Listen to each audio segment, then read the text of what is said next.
You're listening to the Health Powered Productivity Podcast by RaderCo. I'm Marcey Rader, founder and chief productivity lead. This podcast's mission is to give you and your team bite-sized, time-saving, focus-boosting, health-improving tips that you can implement right away. Now, on with the show. Daniel Pink's book, The Power of Regret, How Looking Backward Moves Us Forward, talks about why saying no regrets doesn't make sense and that we should all have regrets. If we didn't, it would mean we didn't try anything new or push ourselves. It's what makes us human and helps us get better. Having regret can improve future decision-making, boosts performance, and provides more profound meaning. And by the way, the tattoo removal business is a $100 million a year industry. Take that in for a second. Pink says regret is a marker of a healthy, maturing mind and argues that people who don't have regrets would be considered seriously ill. If we don't regret our poor decisions, we won't make better ones in the future. We could be delusional, pretend it didn't happen, and continue making a wrong choice. Pink also proposed keeping a failure resume. If you've followed me for any length of time, you know that I love this idea because I do so many reflections and journaling throughout the year and on different milestones. It reminded me of how Jocko Willink will say good when something goes wrong because he can learn from it. If leaders, business owners, and anyone would talk about what they've messed up at, we might not be as afraid to test our limits, and we could actually keep others from making the same kind of mistake. A ton of research shows that disclosing our thoughts, feelings, and actions by talking or writing about them brings us physical, mental, and professional benefits. There are 4 foundational regrets: stability and security, missed opportunities, moral, which is belief in our own goodness, and connection, neglecting people who give our lives purpose. So far, I've written 1.5 pages of failures and then reflected on the lessons I've earned from each of them. And I'll share just a few with you here. 1, not finishing my first Ironman. It was raining cats and dogs and in the 50s, which is very chilly for a swim, bike, and run.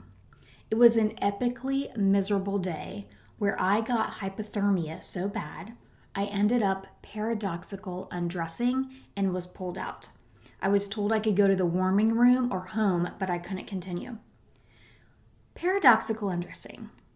That means that you have hypothermia so bad that you start taking off your clothes. And that's why you will find people that have died, at Everest, or, they've frozen somewhere outside and they're naked. And you're like, what was going on here? Well, I learned about this within the last 5 years. I was reading about it in a book or listening to a podcast or something. And admittedly, I had lied for like a decade, saying that I wrecked my bike and my shirt got caught and I had to take my shirt off because it had ripped. When really I had taken off my shirt and I had no idea why, and I was so embarrassed and I couldn't explain it. I had hypothermia and I took my shirt out. So when I learned this, it was like this epiphany, and I told my husband, I was like, oh my gosh, okay, first of all, I lied to you. And second, this is how bad my hypothermia was. So that was definitely a lesson earned, but it was also to trust my gut, because I had a coach at the time that told me that, quote, real Ironmen don't change clothes, unquote. And so even though it was super cold, I kept on my little triathlon outfit and didn't wear socks with my bike shoes because that's not what I did as a triathlete and everything. And I should have put on socks and leggings and a long sleeve shirt and all of that. And it was a rookie mistake. Second one, making an insulting statement to the physical education majors at my university when I was a junior and giving a presentation on my exercise science program. I still feel bad about this, and this was in 1997. The lesson was to know my audience. I didn't realize there were PE majors and professors in the room. And it translates to now because I do a pre-event interview to find out who will be in attendance, their role, and if there's anything I should know going in. And I also research the company and check for last-minute PR releases and news on the day that I'm presenting. Another failure, being a roommate.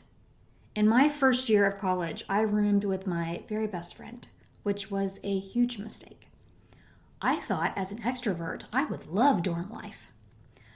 But I'm really an ambivert, and I need a lot of privacy. It turns out I don't enjoy living with anyone, let alone, two people in a little tiny space. And the one roommate that I've ever had that I got along great with, besides my husband, was because we had completely different schedules and we were hardly home at the same time. And I'm still friends with her after all these years, but my friendship with my high school pal was never the same, and I have deep regrets about it. So the lesson earned was to recognize that I'm not a peach to live with, and that, I didn't live with anyone during my first year of grad school. I just sucked it up and didn't have a lot of money, but made sure that I, lived by myself. Another failure, testing out the tip jar with this podcast. Many podcasts take donations and gifts to fund them. And we thought we would try it out too. But it didn't align with our brand. And while people are willing to pay top dollar to invest in a workshop or coaching, investing in the podcast wasn't a priority, so we ended it. And the lesson earned was to check with my business and my branding coach first. They said it wasn't a good fit for my community and me. And then another one, last one, training for ultra endurance events when I was also traveling 48 weeks a year. I was gone all week for work and then for my husband on the weekends to train. No bike, ride, run, or swim was worth the strain it put on my marriage. The lesson earned was to always put my husband first and not to book too many trips in a row or not have enough time in between trips. Also to strategically plan my weekends so we have quality time together. And then just a little bonus failure, since I just mentioned the ultra endurance events. Competing in over 100 events in a decade triggered Hashimotos disease, early menopause at 36, and was not healthy. And I've written about it and I've talked about it. And Hashimotos is one of the best things that ever happened to me from some perspectives, but I do have deep regret for my health that I pushed myself that hard in my 30s. So moving on.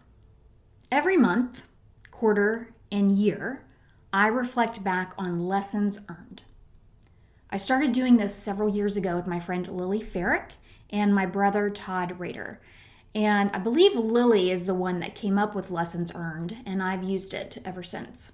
And we still do it occasionally, and every week, my brother and Lily and I will share our Peach, Pit, and Fuzz, which we got from Savor the Success. And my Speakers with Impact Mastermind, we do our biggest brags and our lessons earned every month. And it's a way we learn from each other. And in my new reflection and planning journal, which is going to launch in 2023, lessons earned is a prompt. I challenge you to start your failure resume. And if you can't think of many, I challenge you to do more hard stuff. Sarah Blakely, who is the founder of Spanx, had a dinner ritual growing up with her dad asking them to share their failures and he would celebrate their efforts. Write down your failures and celebrate the efforts that have made you who you are today. Thank you for listening to the RaderCo Health Powered Productivity Podcast. Resources mentioned are linked in the show notes. We encourage you to check out our recommendations page on helloraderco.com/recommendations, where we list all of our favorite products and services. If you found this podcast valuable, please subscribe, leave a review, and share it with someone you know that could benefit. Many of our listeners use our podcast as discussion points for team meetings. If you want tailored team training or coaching, reach us at helloraderco.com.